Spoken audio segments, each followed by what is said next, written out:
Welcome back everyone, I'm Valorant Fatman, and today we're going to be looking more into the story of Valorant. Specifically, we did find a bit more of the story and the lore, which is pretty exciting. Now let's try to reach 50 likes. We are reaching our goal so fast, which I'm really grateful for. But let's jump into the video. Now the first theory I have to look into is what I looked into before, but I just wanted to add a few things to this. Now Valorant, Viper, and Reyna hate each other. So you can see this is a versus card basically. So what exactly happened here? Well, it seems like, and this is a very possible theory, that Viper had, was a scientist. Reyna had a little sister that had some heart problems. Now, Viper somehow promised or said she will try to improve her by using Kingdom technology. Of course, it kind of didn't work out, and the heart transplant or whatever happened did not go well. And yes, Reyna did lose her little sister, sadly. And what we can see here is so important. This is like a crucial image. It doesn't seem like Viper is evil here. She's trying to save her, but it didn't work out, and this made Reyna very angry and also obsessed with hearts. That's what really important to note here, especially with how much we can notice like the distinction between them. Like, there's super hatred towards each other, but it seems like Viper did not turn evil at all. She's simply working for Kingdom. She's still trying to help others. Maybe there was some special disease she was trying to cure, but Reyna is actually blaming it all on Radianite. Basically, every single agent does not like Kingdom so far, which brings me to my next topic. What we can see here is Kingdom is actually ruining Valorant, and it seems like this is like a very good analogy, and this is what I was saying before, but I didn't show the voice lines, is that every single agent hates Kingdom, basically. Let's look at this clip. Look at this place! Kingdom has more money than they know what to do with. I wonder where they keep it. Split. They don't know the meaning of the word. Another Kingdom infestation. Well, fine. I'll just make sure to be extra collateral with my collateral damage. This place is a testament to science, a testament to folly. This neighborhood used to be so much better without this Kingdom shit. Yoru here is just, straight up savage. But what we can see here is, maybe Kingdom was trying to help, but it didn't work out. It seems like Kingdom is also using Radianite for profit, which does make definite sense. It could also be seen here, you can see that Kingdom actually does have advanced technology, maybe not in the rural areas where Reyna was living. And Reyna became obsessed with hearts, like she wants to take all living things, and it really seems like that something has happened to Reyna. And the most possible theory I keep seeing in the YouTube comments is that Reyna actually lost her little sister. So she had a little hermanita, a little sister she had lost due to some sort of disease. Now Viper was trying to cure it. It doesn't seem like she's trying to force her away. That's not what Riot is trying to tell us here. What seems like here is that Viper is just working for Kingdom, just like Omen. Maybe she turned evil due to being exposed to Radianite, but she was probably trying to cure her with Radianite, and it did not work out for some reason. And then Reyna took some Radianite as well, and is now trying to get revenge against Kingdom, just like every single other agent. So for example,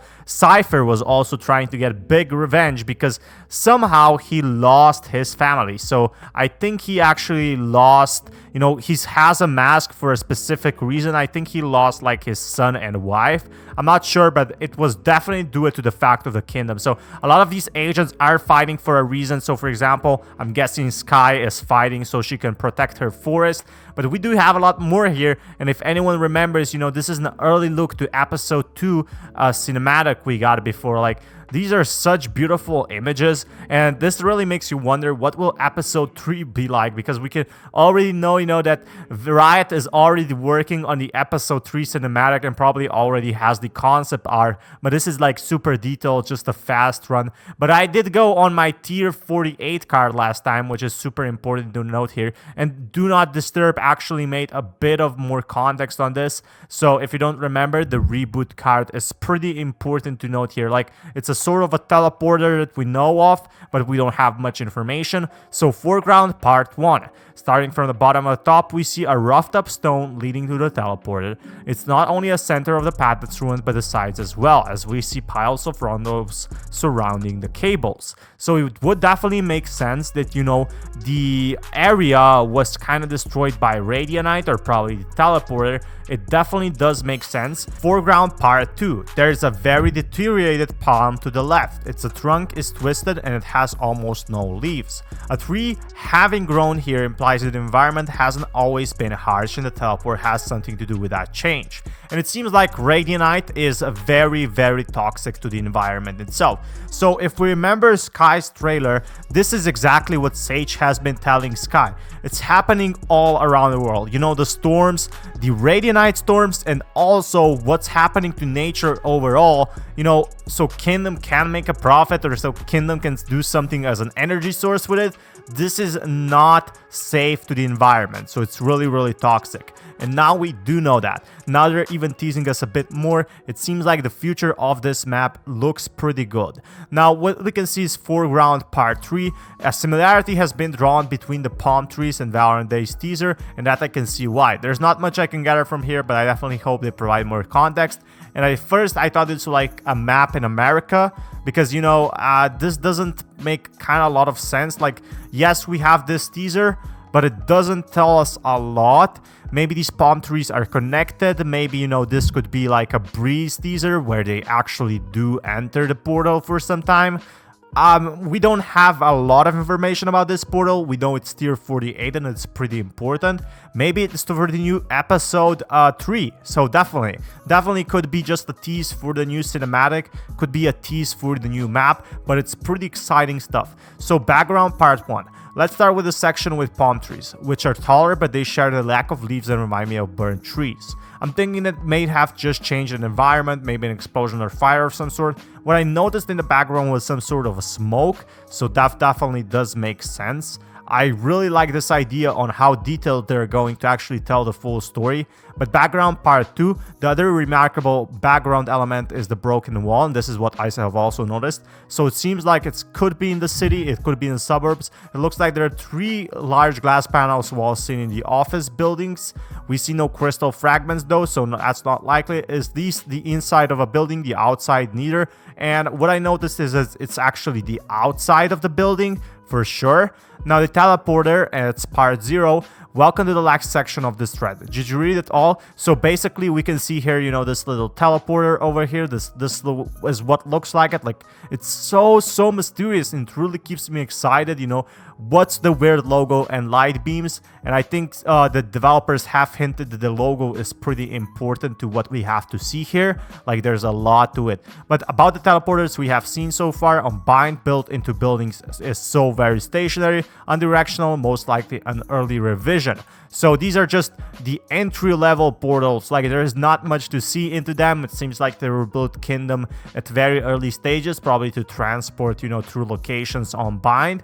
And then the range, much smaller than those in Bind, and bi-directional, a clear improvement. And compared to Reboot, you know, they look really, really nice. Like, it's beautiful. They look much more advanced. You know, they can probably go into both ways, while these ones you could only, you know, like enter and exit. So it seems like also the Kingdom technology was advancing as well. So teleporter part 2, the TP in Reboot is similar to the ones in Bind, but it shares a lot more features with the one in the range. The overall shape is identical. Details are extremely similar. The colors are very different. Reboot has tubes and cables, which gives me a theory that it was built by someone in that time and was not, you know, it had to be built pretty much fast. It would make sense, but it seems like these are actually tropical trees. At first I thought it was like desert trees, and now it seems like this is like a practice range one. And this one looks nice as well, but it looks like it really got the time to be built. This one to me looks like it's kind of got built pretty much fast. Like, there's a lot to look into here. But, you know, considering the beams coming off from the side, it's fair to say that this is an overpowered teleporter. How could that change its functionality? The cables going as surely hold the answer to the question, but we'll never know which will see the other side. So maybe this teleporter is only one way, maybe it's both ways, and I'm definitely excited to see what's next. There's also triangle and a logo never seen before. The logo reflected on the ground was speculated by Prowl to be icon of the antagonist. So that could be possible. Like this could be a bit more of the story and a bit more of the map. And the logo is very, very important to what the Riot agents have been hinting at us. It also gives futuristic vibes even within the Valorant universe. So there's so much to look into here. Really, really good news. And there you have it, so much more information we have about Valorant lore, Valorant episode 3, and everything else overall. I really like this, like so much. Valorant has been finally dropping us some good lore, and if you want more content like this and be kept up to date what happens next, do leave a like. This is Fatman Valorant, sign out for today. Peace guys.